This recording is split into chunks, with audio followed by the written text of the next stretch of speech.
காட்டுக்குள்ள இருந்த அம்பாளுக்காக காட்டையே ஊரா மாத்துனா கொன்னையூர் மாரியம்மனை பத்தி தெரியுமா? பல நூறு வருஷத்துக்கு முன்னாடி இந்த பகுதியில வாழ்ந்த பெரியவர் ஒருவர் பாலை கறந்து கொண்டு போய் இந்த ஊருக்குள்ள வித்துட்டு வர்றத வழக்கமா வச்சிருக்காரு. இந்த பகுதியில் வாழ்ந்த மக்களை விசித்திரமான நோய்கள் தாக்க ஆரம்பிக்குது. இதனால விவசாயம் பண்ணக்கூட ஆள் இல்லாமல் விதைத்த விதையெல்லாம் கருகி போகுது. அது மட்டும் இல்லாம மழையும் பெய்யாம குடிப்பதற்கு கூட தண்ணி இல்லாம இந்த பகுதி மக்கள் ரொம்ப கஷ்டப்பட ஆரம்பிச்சிருக்காங்க.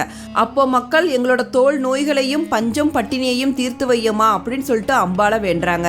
வழக்கம் போல பெரியவர் பாலை எடுத்துக்கிட்டு வராரு. கொன்றை மரத்துக்கிட்ட வரப்ப அந்த வேர் தடுக்கி விட்டு கீழே விழுந்து பால் எல்லாம் கொட்டி போகுது. இப்படியே தினந்தோறும் நடக்க ஆரம்பிக்குது. பெரியவர் ரொம்ப வருத்தப்பட ஆரம்பிக்கிறாரு. ஒரு நாள் கோடாரியை எடுத்துட்டு வந்து அந்த கொன்றை மரத்தோட வேரை வெட்ட ஆரம்பிக்கிறாரு. அடுத்த நிமிஷம் அந்த வேர்ல இருந்து ரத்தமும் பாலுமா பீறிட்டு வர ஆரம்பிக்குது. இதை பத்தி ஊர் மக்கள் கிட்ட சொல்றாரு.